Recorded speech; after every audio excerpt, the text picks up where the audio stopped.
नमस्कार. माझं नाव पल्लवी. माझ्या चॅनलमध्ये तुम्हा सर्वांचे मनापासून स्वागत आहे. सध्या पावसाळा सुरू आहे. या निमित्ताने वडापावची रेसिपी शेअर करणार आहे. ही रेसिपी करण्यासाठी अगदी सोपी आहे आणि अगदी चटपटीत अशी आहे. आजच्या रेसिपीसाठी मी पाव बाजारातून आणले आहेत. आता आपण बटाटे वडे आणि वडापावसाठी चटणी तयार करूया. चटणी तयार करण्यासाठी अर्धी वाटी चिंच, अर्धी वाटी खजूर, अर्धी वाटी गूळ घेतला आहे. ही चटणी आंबट गोड आणि थोडीशी तिखट अशी करायची आहे. मी आज बेळगावच्या पद्धतीने वडापाव चटणी शेअर करणार आहे. ही चटणी अगदी घट्ट अशी न करता दाटसर अशी करायची आहे. ही चटणी थोडीशी गोडसर अशीच असते, पण यामधील खजूर, चिंच, गूळ, पुदिना हे या सगळ्या पदार्थामुळे या चटणीची चव भन्नाट येते. एक मोठी वाटी भरून गरम पाणी घेतले आहे. आता यामध्ये आपण हा गूळ, चिंच आणि खजूर घालूया. 1 तासभर भिजवून ठेवूया. भिजवण्याआधी चिंचेमधील चिंचोके आणि खजुराच्या बिया काढायच्या आहेत. 10 बटाटे कुकरमध्ये उकडून घेतले आहेत. हे बटाटे उकडताना मी थोडेसे मीठ घातले होते. कुकरच्या 3 शिट्या काढल्या आहेत. हे बटाटे आता गार झाले आहेत. आपण कुस्करूया. गॅसवर जाडबुडाच्या कढईत थोडेसे तेल घातले आहे. तेल आता चांगले तापले आहे. यामध्ये 1 चमचाभर मोहरी घातली आहे.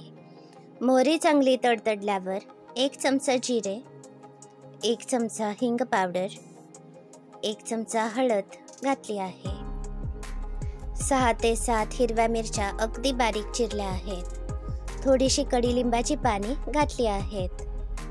7 ते 8 लसूण पाकळ्या अगदी बारीक चिरून घातल्या आहेत. 1 इंच आले किसून घातले आहे.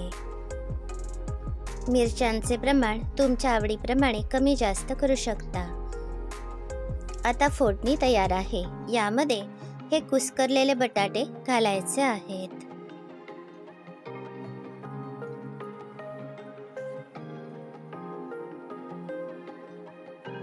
चवीप्रमाणे थोडेसे मीठ घालते.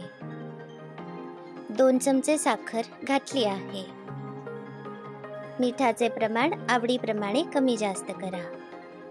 हे कुस्करलेले बटाटे 5 ते 8 मिनिटे चांगले परतून घ्यायचे आहेत. यामुळे आपले बटाटे वडे चांगले खमंग असे तयार होतील. 1 लिंबाचा रस घातला आहे. याऐवजी तुम्ही आमचूर पावडर सुद्धा वापरू शकता. थोडीशी कोथिंबीर घातली आहे.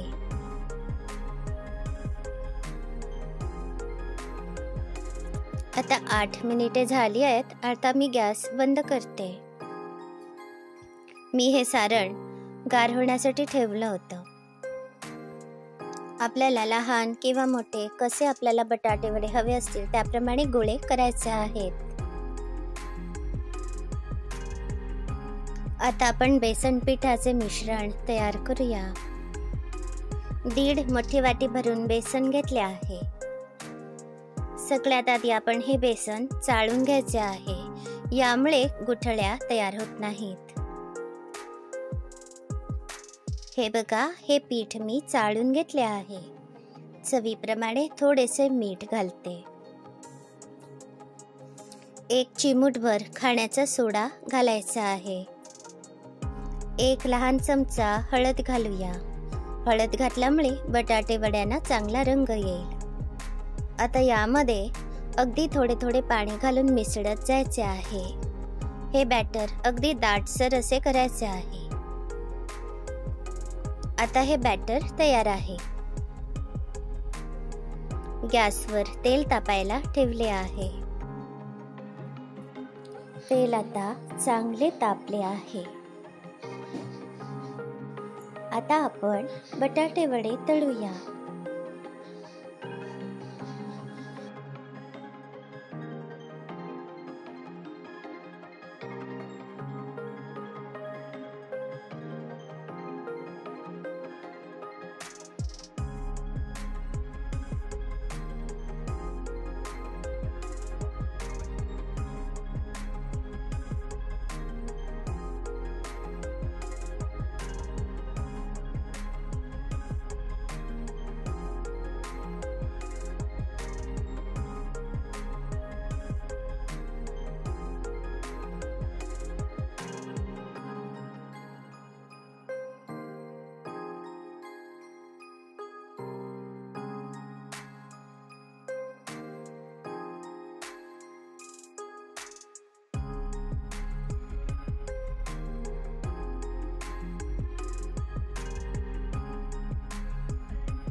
हे बघा, या पद्धतीने मी सगळे बटाटे वडे तळून घेतले.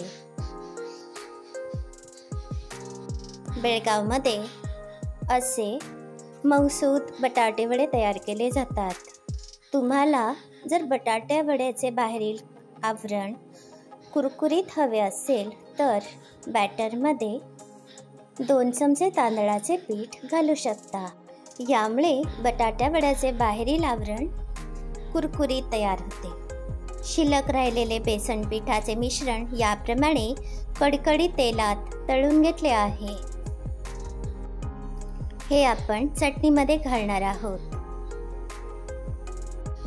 1 मोठी वाटी भरून चिरलेली कोथिंबीर, अर्धी वाटी पुदिन्याची पाने. मी पुदिन्याची पाने सुकवून ठेवली होती, ती या चटणीसाठी घेतली आहेत. तुमच्या गावात जर ताजा पुदिना मिळत असेल तर ताजी पुदिन्याची पाने अर्धी वाटी घेऊ शकता. 7 ते 8 लसणीच्या पाकळ्या, चवीप्रमाणे मीठ आणि 3 चमचे तिखट घेतले आहे.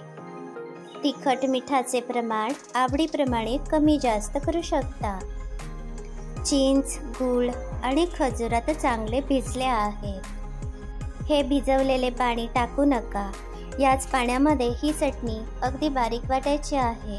तळलेले बेसन पिठाचे मिश्रण, चिंच, गूळ, खजूर आणि हिरवे वाटणाचे साहित्य सगळे एकत्र करून बारीक वाटायचे आहे. ही चटणी थोडीशी दाटसर अशी ठेवायची आहे. अगदी घट्ट अशी करू नका. आवश्यकता असेल तर थोडेसे पाणी घालू शकता. बेळगावमध्ये वडापाव सोबत तळलेल्या मिरच्या सुद्धा देतात. त्या आता आपण तयार करूया. 8 ते 10 मिरच्या स्वच्छ धुवून याप्रमाणे त्यांना चिरा दिल्या आहेत.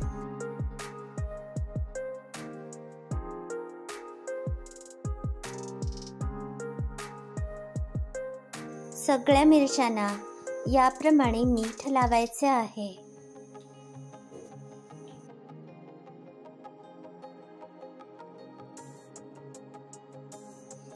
आता या मिरच्या कडकडीत तेलात तळूया.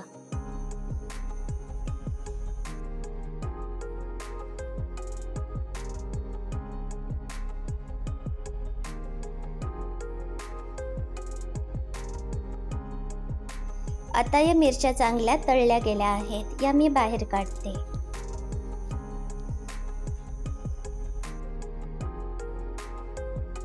आता आपण वडापाव सर्व करूया. हे बघा, आपले बटाटे वडे तयार आहेत. ही खजुराची चटणी तयार आहे. यानंतर शेव घेतले आहेत. हे पाव मी बाजारातून आणले आहेत.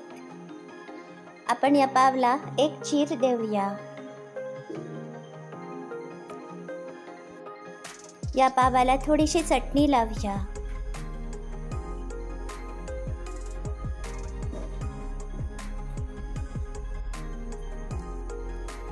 आता या पावामध्ये एक बटाटा वडा ठेवायचा आहे.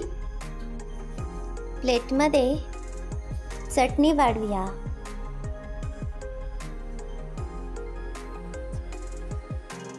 आता या चटणीवर बारीक शेव आणि थोडीशी चिरलेली कोथिंबीर घालूया.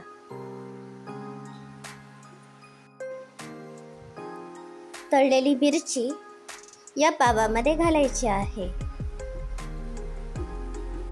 हा वडापाव या चटणीमध्ये बुडवून खायचा आहे.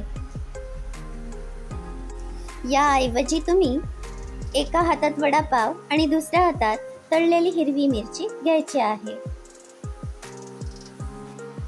वडापाव खाता खाता ही मिरची सुद्धा खायची आहे.